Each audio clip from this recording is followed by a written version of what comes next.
Hello, and welcome to The Staffing Show, the only podcast that delivers tools, tips, and tactics from the staffing and recruiting industry's top executives and thought leaders. Today's podcast is brought to you by Staffing Referrals. At Staffing Referrals, we understand the challenges your agency faces every day. From finding high-quality candidates and clients to automating your recruitment process, our platform is designed to help you grow your agency faster. Imagine a world where your agency can automatically build your talent community, improve your recruiters' productivity, and automate manual processes, all the while improving the candidate experience. But don't just take our word for it. Here's what a few satisfied customers have to say. Our referral program boomed after partnering with Staffing Referrals. The technology allows us the tracking, communication, and reporting our traditional referral program desperately needed to unify and expand. Can't imagine our business without it. Are you ready to transform your staffing agency? Let's reduce your dependency on job boards, deliver the experience your candidates expect from a modern business, and turn your talent pool into a competitive advantage. Visit staffingreferrals.com and get ready to grow. Thank you for joining us for another episode of The Staffing Show. My name is Hillary Baker from Staffing Hub. I'm filling in for David Falwell today. And I am super thrilled to be joined by one of staffing's go-to expert on modern sales strategy, Dan Mori. He doesn't need a ton of introduction here, but he is the founder of Staffing Mastery, Staffing Dashboard, and the Staffing Sales Summit. And he has spent years helping agencies bridge the gap between what salespeople promise versus what agencies and their teams can deliver. So Dan, I know that you and David have had some awesome conversations on the podcast in the past, so I really appreciate you letting me kind of borrow the mic today.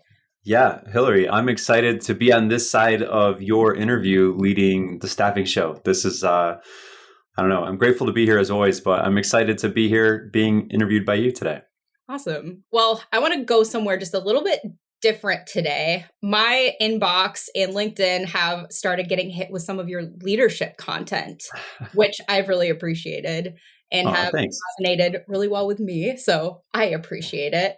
And I just want to dig in a little bit.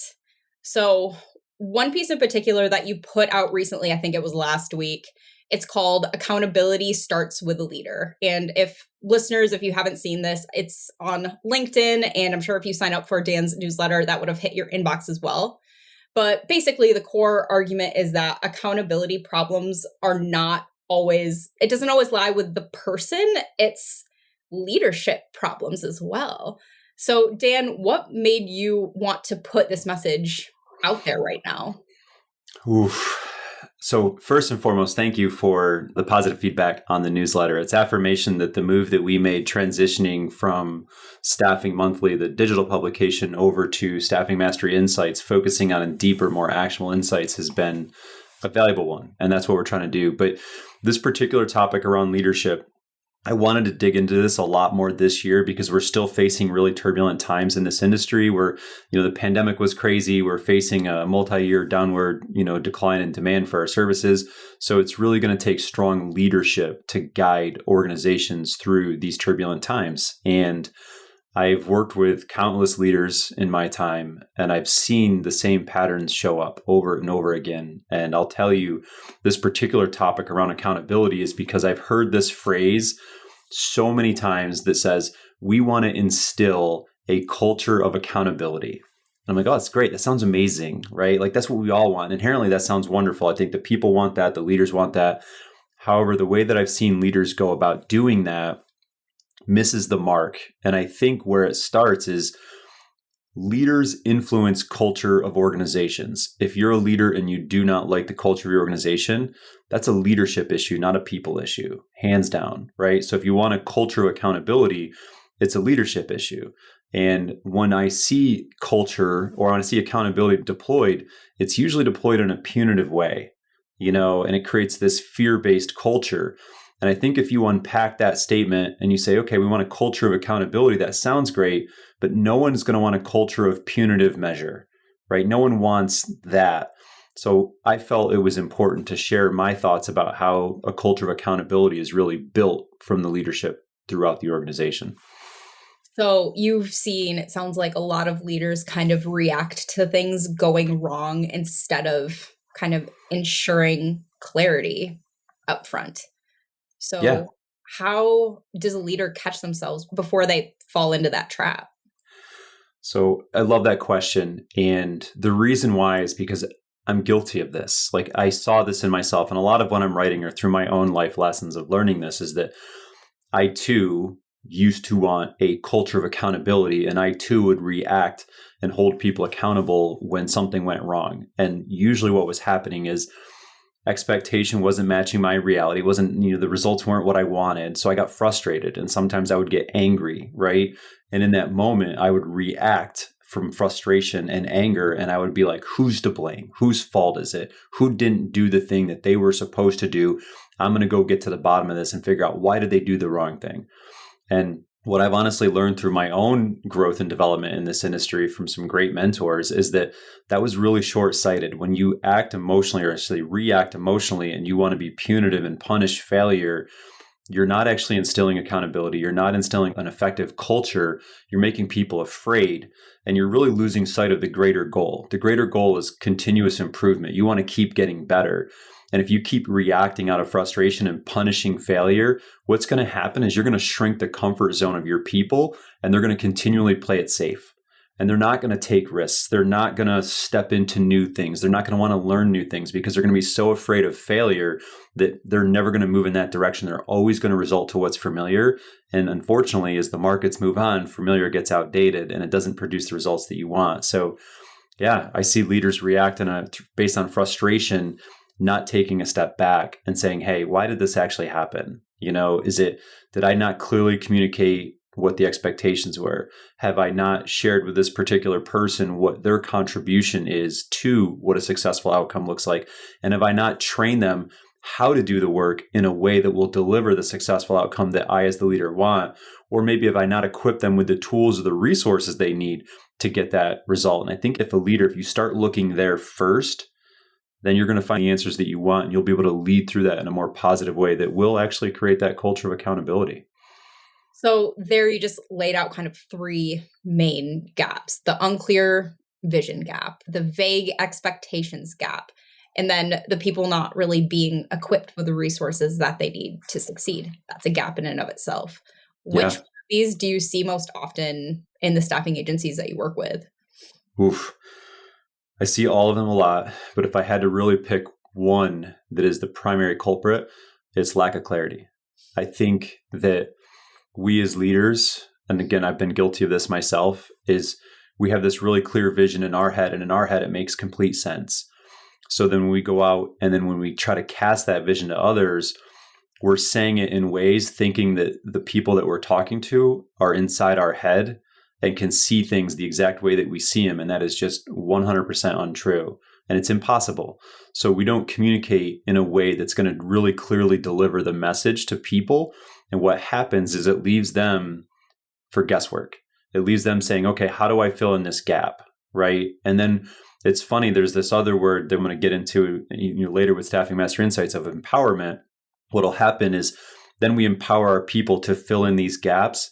And then not everybody's filling in the gaps in a standard uniform way. And that's where chaos starts to ensue. So I would say really a lack of clarity. I think if leaders can get more clear on what they really want and clearly communicate in a way that everybody understands where the organization is going and what each producer or contributor needs to do to help get them there, I think that would probably bridge 90% of it. So you've talked a lot about how vision is communicated unclearly. Can you tell me what it looks like when it's done really well? Yeah, absolutely. So I will tell leaders out there something that this is what I rely on, because if you're a founder or an entrepreneur and an owner, you're going to be even more susceptible to like shiny object syndrome or incoherent thoughts at times because your mind is always racing at 1,000,000 miles an hour. And even senior leaders that might not be the owner, they tend to run faster and think at a higher level. So something that I've learned to do that I would encourage you to do is literally create communication templates. And if anyone is really unsure about where to get started with that, you can reach out to me. I'm happy to share stuff that I've created as well. Just hit me up on LinkedIn. But I actually have a set of templates. I actually said, hey, what is it that I want to communicate? Like, what is the absolute truth that I want everybody to know? And I literally built these, I don't know if who's listening can relate to this, but the Mad Lib style fill in the blank templates that I can just say, hey, this is what I want to communicate to the team. And I think, what is it that I want communicated to them? Why is it important for them to know this? And then who specifically needs to take what from this message? That's my framework going into creating these templates. But I would say, hey, I'm going to start with the overarching goal, the thing that is most visible that we can connect to, and that's the financial target. This is what we want to achieve this year. It's X amount of revenue, and more importantly, Y amount of gross margin, right? That's what we're trying to achieve.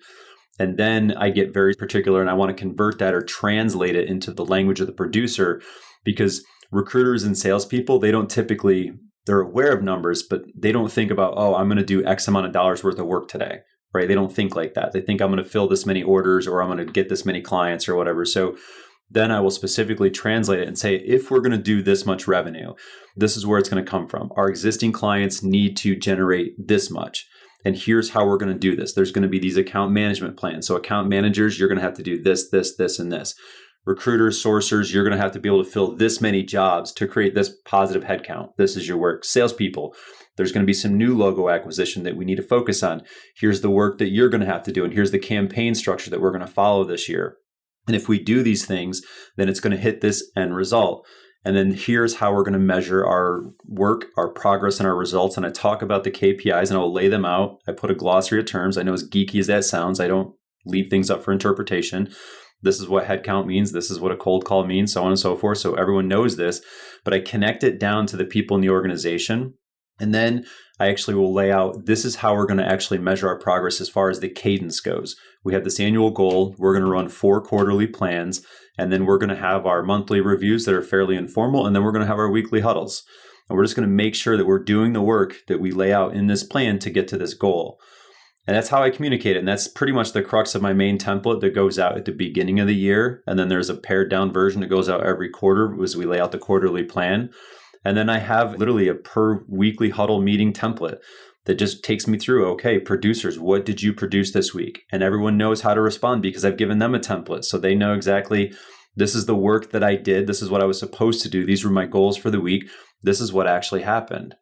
And the reason that I lay it out like that, Hillary, is this way everyone knows exactly how to show up and respond in a uniform standard way, so that when they say, this is what my goals were for the week, now I know that they know down to the weekly level what their goals were, what they had to accomplish. And then when they say this is what actually happened, I can identify as the leader, what is the gap of execution there? And that way, if we're focusing right there, we can actually be a leader that thinks at 10,000 feet, but can help our people operate at the ground level. And that's really how I would approach effectively communicating to an organization in a really quick overview.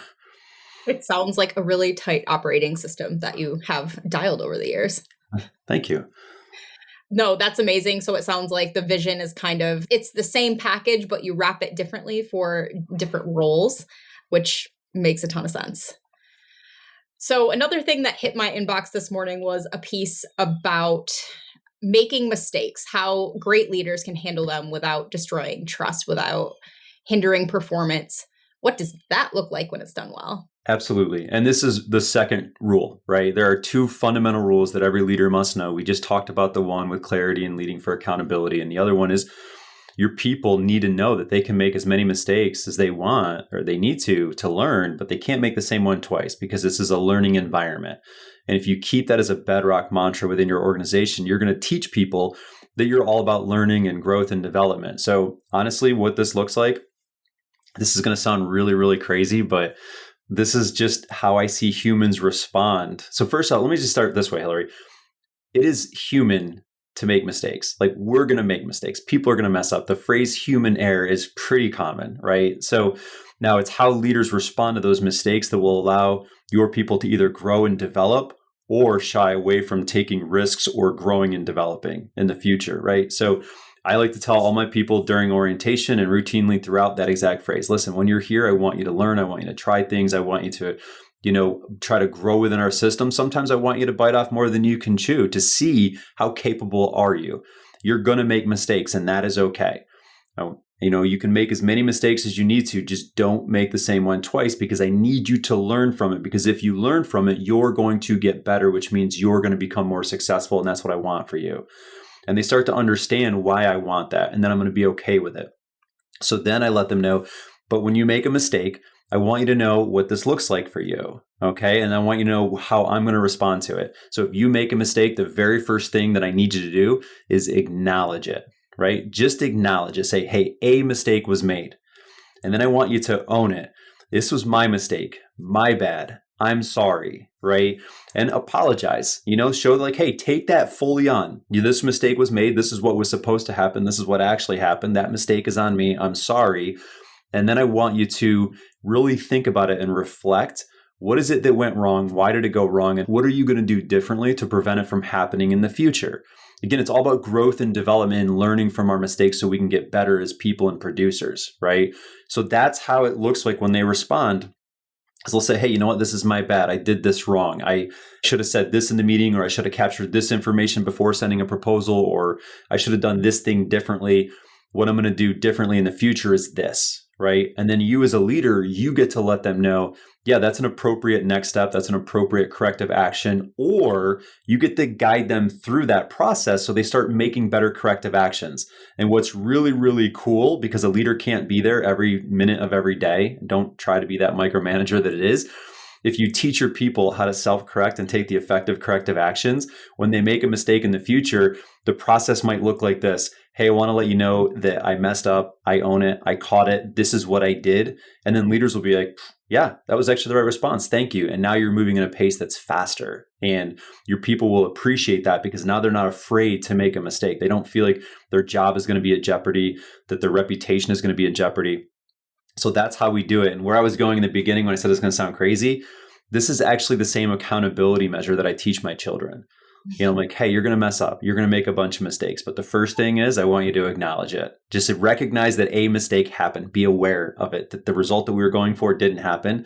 And if it's your fault, own it. Just say, hey, this one's on me. I'm sorry, and mean it. Like, be genuine that you didn't want that to happen and own that mistake. And then reflect on it and say, hey, you know what? In the future, this is what I'm going to do differently. And that's the process that they go through as they learn and develop as human beings. And it allows them not to feel guilt or shame or resentment when mistakes happen, but to allow them to know, like, hey, this is a learning opportunity. And this is the process that I'm going to learn through to get better, to help me do better in the future. And it works well in that application as well. So what's the consequence that you see in staffing agencies who don't take that approach? Or more like, well, you did it wrong, and we either are going to sweep it under the rug and just keep forging on, or worse, it becomes that culture of punishment. I'm so glad that you asked that question, because that's the big one, right? Is that organizations or agencies that don't get this right, what will happen? Two major issues. One, if your people are afraid to admit mistakes, they will stop admitting them. And as a leader, you might miss when mistakes are happening in your organization. So you might actually not be able to protect the organization from the consequences of the mistake. It might be something like, maybe a client calls in and they ended an assignment, right? And then the recruiter made a mistake and they didn't actually end it in the system. It goes all the way through payroll. Payroll pays the person. Now the field employee gets a paycheck from that they shouldn't have earned, and that you can't bill to the client, right? And the client gets a bill for it because no one caught it, because one person made a mistake and they were afraid to say something about it. And it snowballs into this bigger issue, right? So that's the first thing that happens, is now mistakes go unchecked and the leader can be unaware of the downstream consequences. And they're often a lot bigger because they're allowed to grow. But even worse than that, and that one's really bad, but even worse than that is that it creates a culture of safety, which leads to a culture of mediocrity. If people are unafraid to do the bold thing or grow or expand, and they want to stay in this tiny little comfort zone, your organization will never grow. You will just stay safe. You will play it safe. Mediocrity will set in. And then what happens is you become the basic agency of your marketplace, which means your clients will eventually move away from you. So that's the major long-term impact of not getting this right. What are some of the characteristics of hires that leaders should be looking for that will fit really well into that culture of learning and growth? Yeah, love that. First one is self-awareness. Some people aren't even aware that they make mistakes, right? So you really want to look for people that are actually self-aware and that they understand how their contributions impact things that are larger than themselves or outside of themselves. That's a really big one, self-awareness. But sometimes you can have people that are self-aware that still do not accept responsibility. So you have to make sure that they can actually accept responsibility and ownership over their own actions. And some of the ways that you can check for this in an interview is look for how they describe things. If they describe past failures or past, where they didn't achieve the goal or whatever, and they start to label external forces and they basically list out all the blame factors that are outside of themselves first, then there's a pretty good indicator that this is somebody that is not going to operate well with inside that accountability. They're going to say, yeah, this mistake was made, but it was this person's fault. Okay, well, that breaks the cycle, right? That breaks that loop of, what, I'm going to own this, let's move forward. So those are the two big ones, self-awareness and self-responsibility.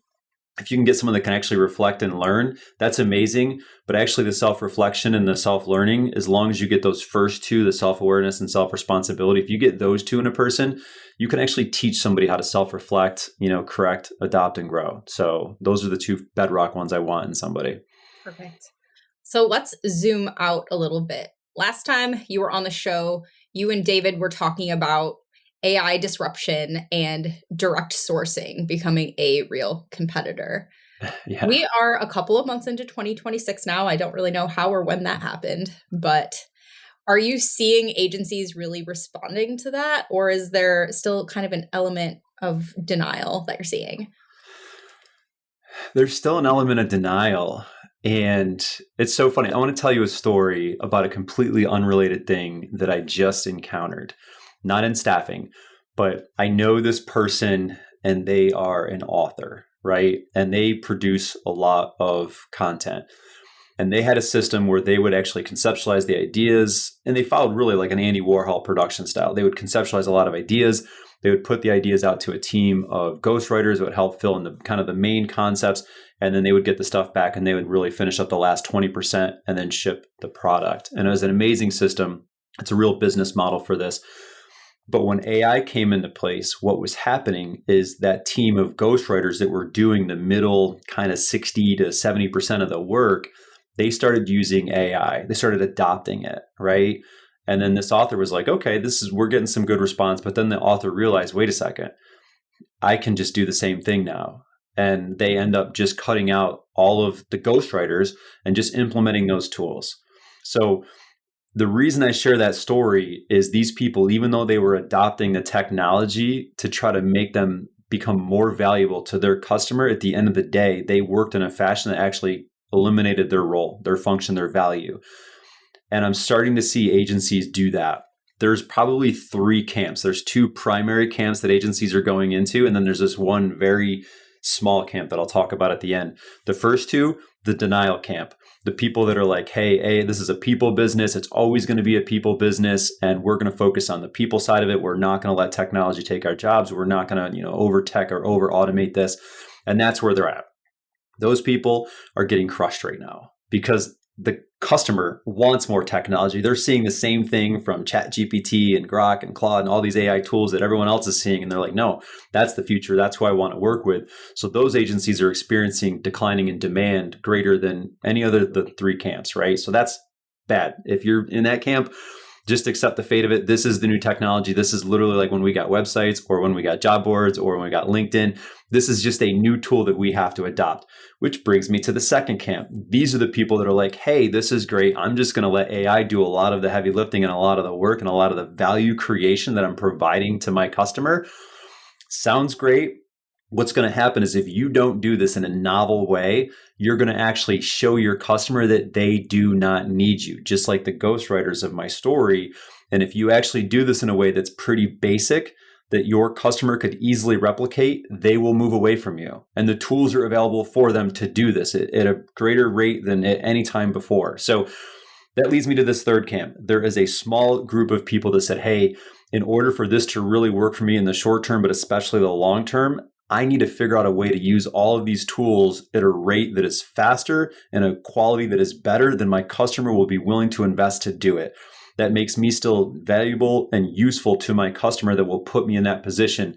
So they are the ones that are actually utilizing these AI tools to really build their database up in a way that's unique to them. They're actually categorizing all of their talent in a much different way now. They're actually going down to the skill that people have, not just in a tagging sense where they're like, okay, how many CNC machinists do I have, or how many RNs do I have?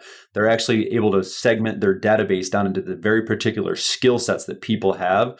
And they can actually start to look for what are the most valuable skill sets in the marketplace today, and what are the most valuable skill sets going to be likely tomorrow.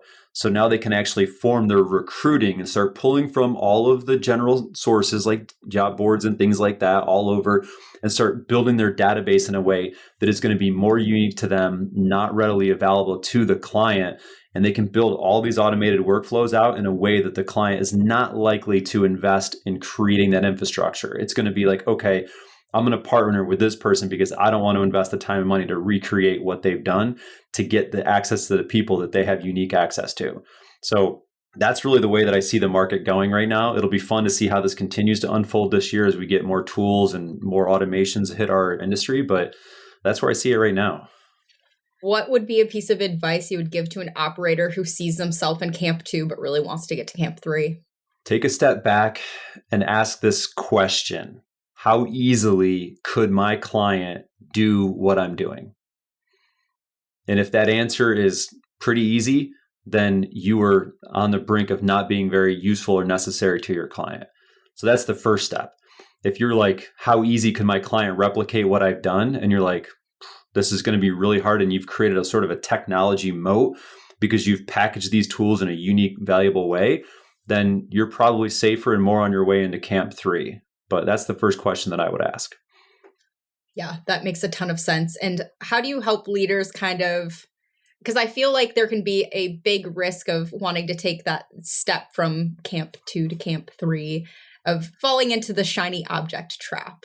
Like more tools does not necessarily mean you will be providing more value. So how do you help leaders kind of recenter when you see them floating in that direction? Yeah, I love that question. Absolutely. David is lucky to have you filling in for him today. Great question. So the biggest thing to really think about as a leader, and this is our job, when we think about the leader or the captain of the ship, so to speak, our job is to keep our eye on the horizon. And the horizon is what is the value that our clients really need from us that make us necessary for the client. So ultimately, in our industry, it is getting the person that is the best fit for their open role that they could not easily get, right? Like that's the end deliverable that we want to deliver. So if you want to think about how do we get to that end? Well, how do we create a database that's going to have unique, high quality people that are going to be unique to us, that are only going to really live primarily in our database and maybe not everywhere else, right? So that's the first thing. How do I do that piece right there? And then the second one is, how do I quickly get access to that person to be able to respond when my customer has the need when they have it, because I can't predict that, right? You never know when my customer is going to need a particular role. So those are two things. How do I get that person, and how do I quickly access to them when I do have them? So if you understand that simple workflow right there, then you can actually map it out. I'm a huge proponent of whiteboards, but you could do this on paper or any, design app that you have, and say, okay, what are all of the steps that have to happen to make those two things come to life? And then where do my humans need to be involved that are going to be my QC, that are really going to understand things like culture and fit and the nuances of a job or a work environment that no AI or technology is equipped to handle right now, right? And then what are the things that are not as valuable, or the AI is going to outproduce the human, meaning scale or speed or the 24/7 access, which I'll give a shout out in a second about that one, and then you have to layer those things in.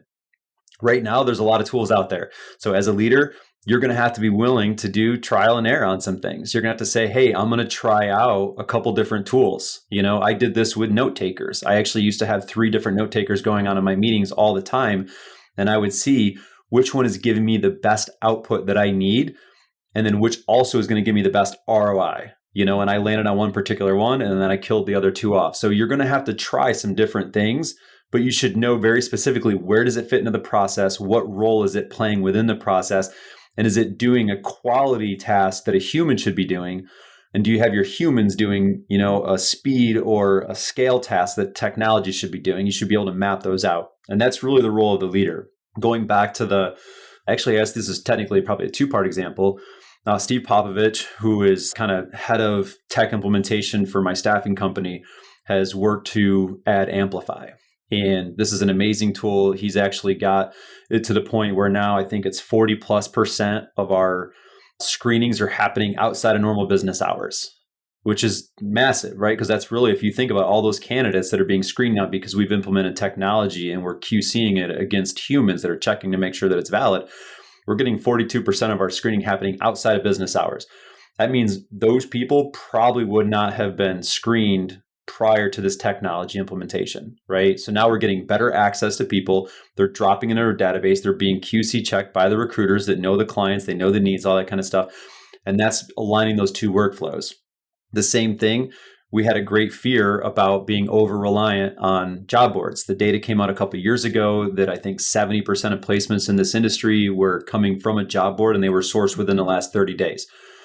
That's massive. If you have an entire industry that's propped up on that, that means we're very easily replaced by our client. So we said, we can't be that way. We have to basically diversify our candidate sources, and we need to be more unique in our database. We can't just take all the resumes from one particular job board and drop them into our database. That's not enough to be valuable and necessary to our clients.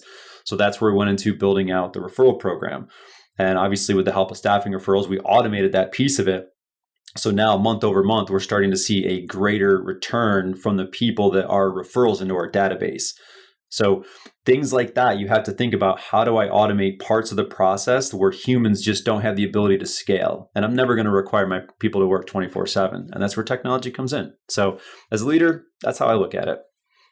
That's amazing. So I think that it just speaks to how you really need to work to create value within your own organization so that you can pass it on to your client, which feels like a great natural segue to talking about the summit that's coming up in a couple of weeks, because that's, what you're going to cover through a lot of the agenda. You're talking about the leadership part. You're talking about system instability, rethinking how you sell and how you do communicate that value that you're creating internally.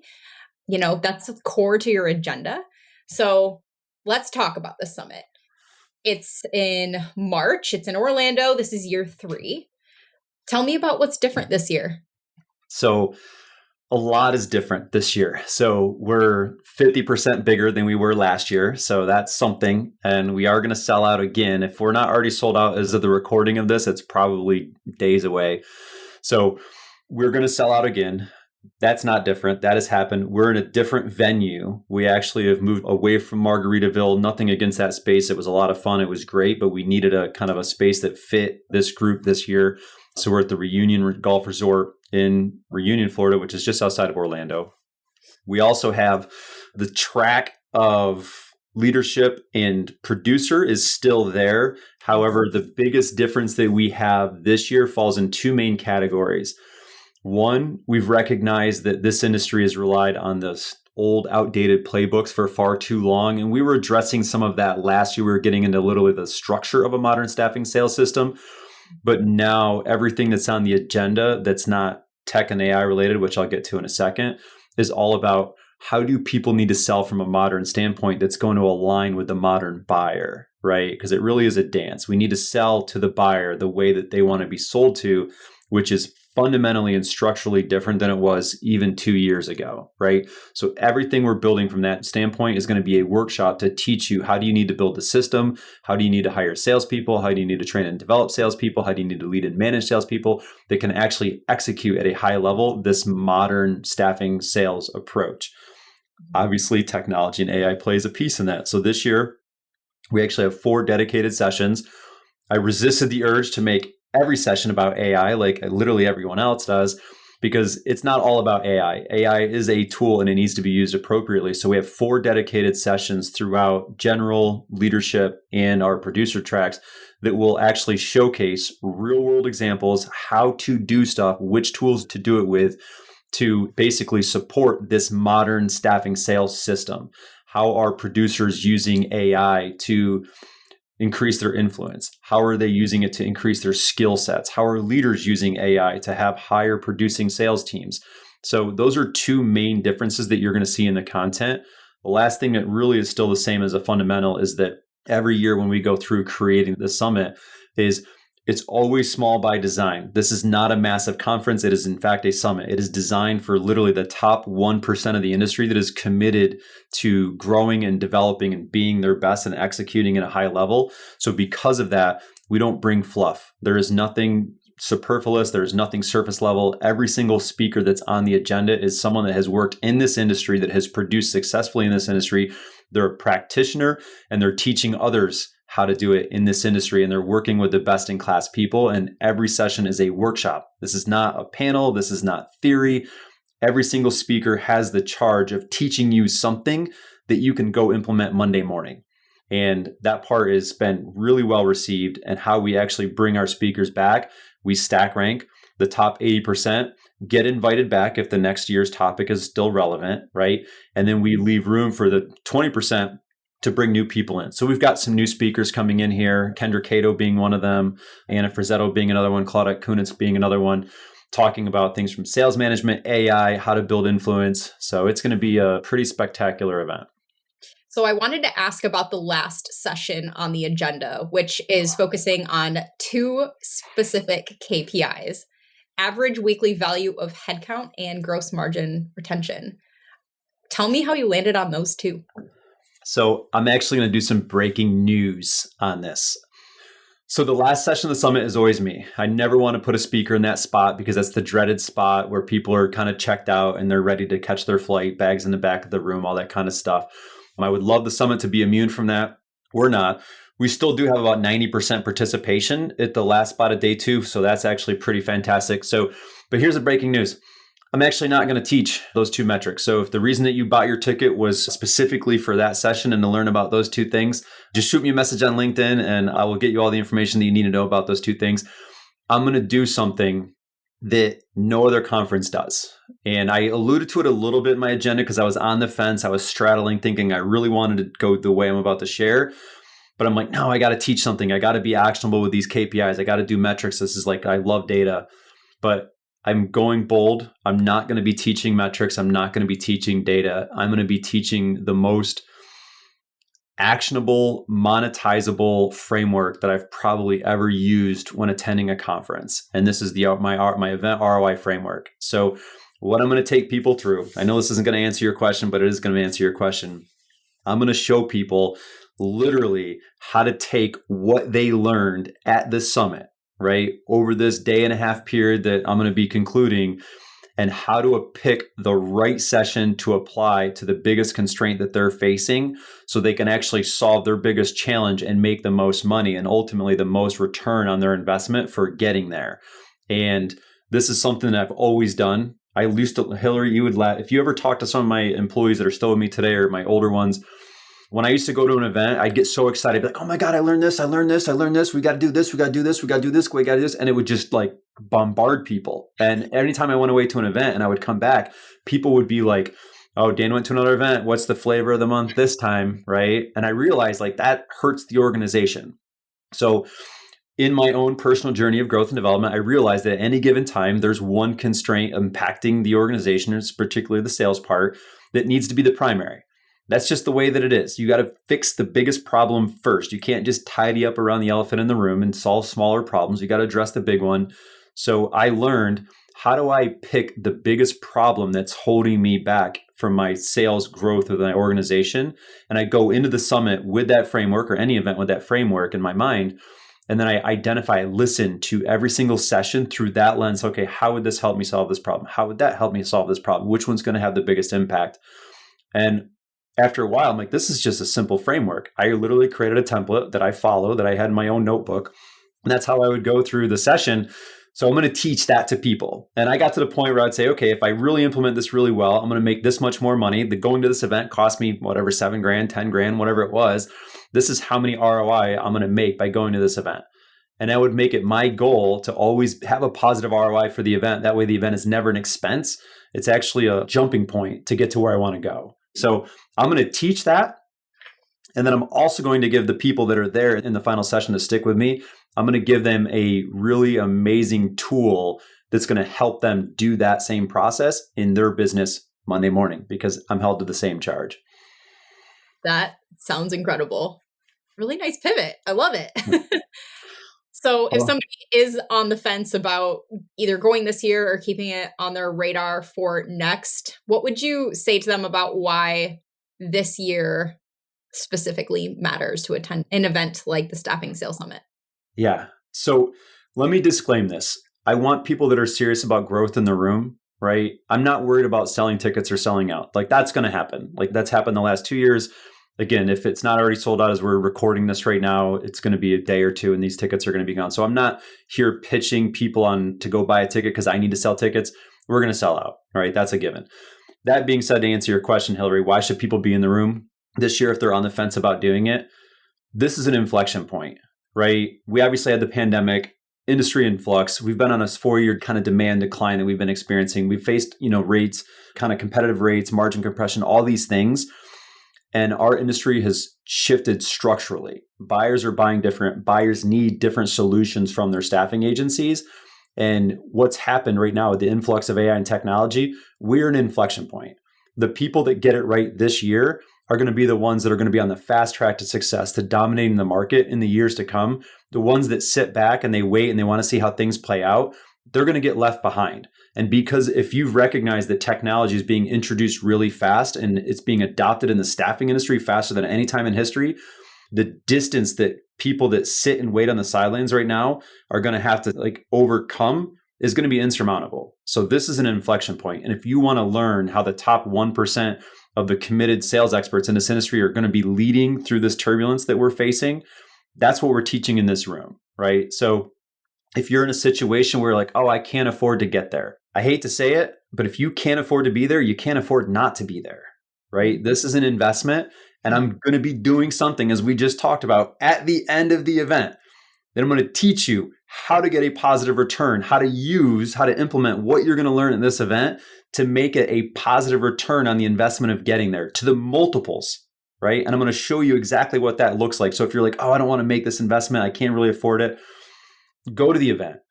Just go to the event, learn this thing. I will teach you how to make your money back and then some with this event. And you will realize that you were in the right room and you made the right decision for your future, for your agency. So where can people go to find out more about the event, Dan? Absolutely. I'm sure there's a link on Staffing Hub because you guys are amazing partners, but there's also the website, staffingmastery.com. If you go to that, the top menu shows the Staffing Sales Summit. Just click there. It's got all the agenda, all the speakers, the entire flow of the event from our roundtables to our mixers. All of that is there. You can see every single session laid out. You can see the session summaries. You can go there and get your ticket. And then when you get your ticket and register, you'll also get the room link to book there. Yeah. And I hope to see you in the room. Yeah, for sure. And then another thing I wanted to ask you too is a lot of this conversation was the result of things that landed in my inbox, like I mentioned a couple of times. So how can people sign up for your newsletter? Just go find me on LinkedIn, search Dan Mori. You're going to see I'm pretty visible on there, and then just hit view my newsletter and then just sign up right there. Or if you want, you can actually, again, go to Staffing Mastery and sign up for the email version. They're slightly different than putting stuff out in email versus LinkedIn, but definitely go do that. I will tell you, Hillary, I'm a data guy. You know this about me. I was running Staffing Monthly, the digital magazine, for a number of years, which was a great project. A lot like you're getting to do here. That felt like a self-serving compliment. I didn't mean it this way. I was able to interview thought leaders in the space and learn so much from them, right? And it was an amazing journey, and we got a lot of value out of it that we put into the marketplace. But over a year ago, David Fowell mentioned to me, he goes, I love your content. It's amazing, but you're packing a year's worth of content in one interview, and no one has time to sit down and watch a 45-minute video anymore. He's like, so you really should be thinking about doing something differently. And I was like, oh man, but I don't want to change. Like, this has got good things going. The system is working. And I was falling in the own traps that I preach against about comfort and familiarity. So I did a deep dive about in Q3, Q4 last year, and I looked at all the data, and I started looking at what people were resonating with and what they were kind of not leaning towards. And it was this content. And then I realized, you know what, there's a different way to dispel this. So I'm like, I'm just going to put it out there in a way that people can read through this in a minute or two in their inbox or on LinkedIn, and they take away something actionable, just kind of one very simple thing. And that's where we transition to Staffing Mastery Insights. And that's what I do. Every email or newsletter that goes out can be read in less than 2 minutes. It's once a week and it's focused on one particular topic. And if it's a complex one, I will break it up over multiple weeks, like the one we just did last week and this week about the 2 rules that leaders must follow to build a culture of accountability. So Staffing Mastery Insights. You can also go check out our YouTube channel. We'll put videos out there that support the newsletters as well. And we might link to those occasionally, but yeah, that's how people can find it. Great. And we will put all of those links in the show notes for all the listeners out there as well. So Dan, this has been an amazing conversation. We always love having you on the show. So we really appreciate you taking the time to join us today. And yeah, I am excited to see you in a couple of weeks at the Staffing Sales Summit and talk to you soon. Awesome. See you, Hillary. Thank you so much. Thanks for listening to The Staffing Show. Don't forget to sign up for our newsletter at staffinghub.com.